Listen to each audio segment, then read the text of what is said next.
Welcome back to Turning Hard Times to Good Times. I'm your host, Jay Taylor. Really pleased to have Kevin Duffy with me once again. Kevin is the principal of Bearing Asset Management, which he co-founded in 2002. The firm manages the Bearing Core Fund and a contrarian macro-themed hedge fund with a flexible mandate. Kevin has really had a lot of success in 2008, 2009.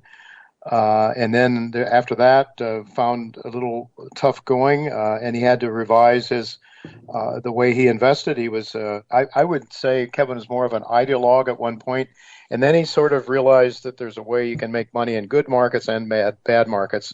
And so it's really a pleasure to have Kevin with us today. He writes a newsletter called the Coffee Can Portfolio, which you can sign up for, you can subscribe to, which I did earlier this morning. It's a very reasonable price subscription. Go to thecoffeecanportfolio.com to sign up for that letter. Thanks for joining me, Kevin.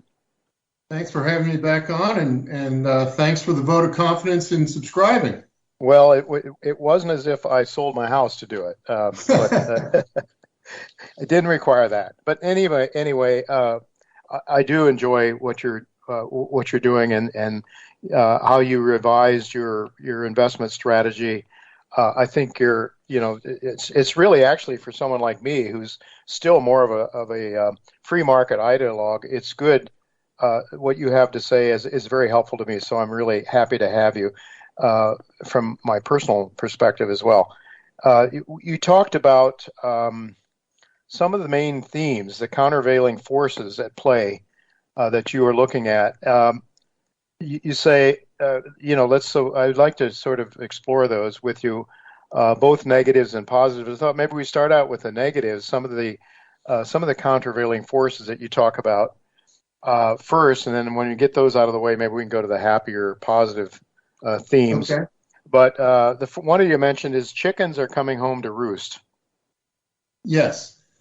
So I think we can go back as far as you want. We could go back to the founding of the Fed, but let's go back 15 years to the great financial crisis, and the idea was to intervene and basically print more money, expand the Fed's balance sheet, and it gave us this long boom, but it also built up excesses and debts and malinvestment, and I think the chickens are coming home to roost from that policy. The Fed is essentially out of bullets. We are probably in a recession. The first quarter GDP was real GDP was down, I think 1.5%. I don't think things have gotten any better in the second quarter. So we're probably in a recession. I think we are in a prolonged bear market, and I don't think this is going to be like the March 2020 downturn, where the Fed just came to the rescue. Mm-hmm. You mentioned margin debt is still very high. It's too high, you say, by I guess historical standards, and cash levels are still too low. Yes. So the margin debt peaked last year at $900 billion and change. We're down about 17% this year, but margin debt is still a little over 3% of GDP, and that was actually the peak of the last two bubbles, the tech bubble and the credit bubble. So I think that we really need to probably get that down, maybe cut it in half from here, at least in terms of. Mm-hmm. Then when it comes to, sorry, Jay. No, go ahead. Then when it comes to the cash levels, I like to look at Charles Schwab reports their cash levels every month. And are you hearing any distortion on your end? A little bit, but it's okay. Keep going. Yeah, I will try to weather through. So the Charles Schwab cash levels, they report every month. It came out at 11.9%. The peak last year, at the peak of the bubble, got down to 10.3%. But we should see that go over 20%. We should see those cash levels with the retail investor go over 20%. So we're not there yet. And I think the final negative is that we've had this asset inflation, right? And the whole idea behind the Fed policy has been the wealth effect. Right. And so one way that you can measure this is if we were to look at a hypothetical 60-40 portfolio and then adjust it for year-over-year CPI, okay? And so I went back and I thought, well, let's use as a proxy the S&P 500 for the equity part and the TLT or the 20-year bond ETF for the bond part, and then let's adjust it for CPI. And if you go back to the great financial crisis in 2008, the worst of it, the worst wealth effect, reverse wealth effect, was from October of 07 to October of 08. It was a minus 22%. So as an investor in a quote conservative portfolio, you lost 22% of your purchasing power over that 12-month period. Now, the S&P was down 36%, but the bond portion helped you because it was up 8%. Okay, now let's fast forward to where we are as of the end of April. You're down in purchasing power, you're already down 13%. Now, that is despite the fact that the S&P 500 is flat over that time. So what's doing all the damage? Well, two things are doing the damage. One is CPI is running 8.2%. The other is that the TLT is down 12.5%. Wow. So the negatives, I think what is really different this time is what's going on in the bond market. And it is absolutely, you've got year to date, the TLT is down 29%, muni bonds down 22%, investment grades down 15%, high yield bonds down 10%. So there is a lot of damage in the bond market. And what's interesting is that the most damage is actually in the government area. I think that's telling us something. So that kind of sums up all the negatives. All right. Well, are there ways, given your past history and ability to make money in these kind of markets, are there some ways you're playing this on the short end or the short side of the market? Well, we're definitely hedging. We are short the S&P 500 and we're short the NASDAQ 100. So the big names I think are still pretty expensive. Like if we were to look at valuations on Apple and Microsoft, a lot of stocks have come down, and they're certainly a lot cheaper than they were at the beginning of the year. But I think those types of stocks are still expensive, and I think there are other risks involved in those companies as well. But we were short bonds. I covered that. I probably covered it a little bit too early. I think we're seeing some. On the sentiment side, the market vein bullish consensus on treasuries came in at 38%. That's one of the lowest readings we've had in a while. So I wouldn't be surprised to see a rally in the bond market at some point, and we'll kind of look for another opportunity to get short. But I mean, down 29% on the TLT is probably a little bit late, at least for now. Well, certainly you would think if the equity markets really get slammed hard, there would be some of that money going into the bond market. But let's turn to the positives then. Bubbles spawn anti-bubbles. That's one. Talk about that. Yeah. So bubbles spawn anti-bubbles. We saw this with the tech bubble in 2000 when the NASDAQ peaked in March of 2000. A lot of the old economy value stocks troughed at exactly the same time. It was like a mirror image. And so I think this time we've got this everything bubble. A lot of the bubble is in the index type, the passive investing index type stocks in the S&P 500, larger names. So I think if you look across the index divide, you can see some opportunities. Retailers, they were disrupted, very obviously by e-commerce over the past decade and a half.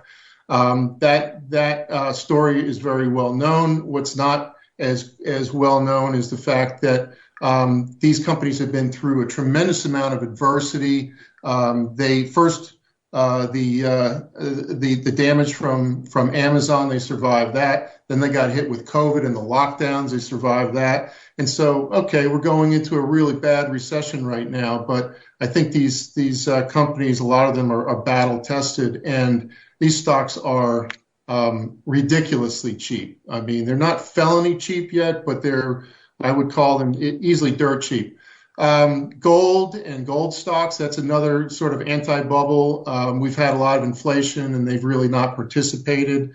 You had the massive sell-off in Russia. We actually tried to catch the falling knife there, and I think that's going to turn out pretty well, but you can't even really invest there right now because the trading's been halted unless you trade on the Moscow Stock Exchange. And then China, there's just this perception that we can cancel everybody around the world, and China sort of fits in with that. Boy, stocks in China have just gotten torched. Lots of stocks down 75%. And I just looked at numbers on Alibaba. I mean, this is an amazing company, and it's trading at something like 11 times earnings. Oh. So we like K-Web is the China ETF. Yeah. So yeah, that's kind of in the those would be some of the areas in the anti-bubble area. Right. Is that a KWEB? Is that an internet ETF? It invests in companies like Tencent, Alibaba, JD.com. So it's really a lot of the internet names, e-commerce names, the kinds of things that we want to, look, there's a lot of negative things going on in China, and I'm not downplaying those, but I just think these are world-class companies that are on sale right now. Mm-hmm. To what extent are you concerned, if at all, about the reporting that comes out of these companies? There's some noise being made about the standards that they apply in their accounting and so forth. Yeah, I think these are world-class companies, and I know there's been, there are negatives. There's let's put it this way: there's a lot of anti-China sentiment. The U.S. government is targeting them. They're doing everything they possibly can. There's also the issue of the variable interest entity structures, and K-Web. They have a lot of these stocks. Well, I think all of them trade on the Hong Kong exchange. So what they found, and they own these depository receipts, and which are under this structure, because you can't really own a Chinese stock directly as a foreigner.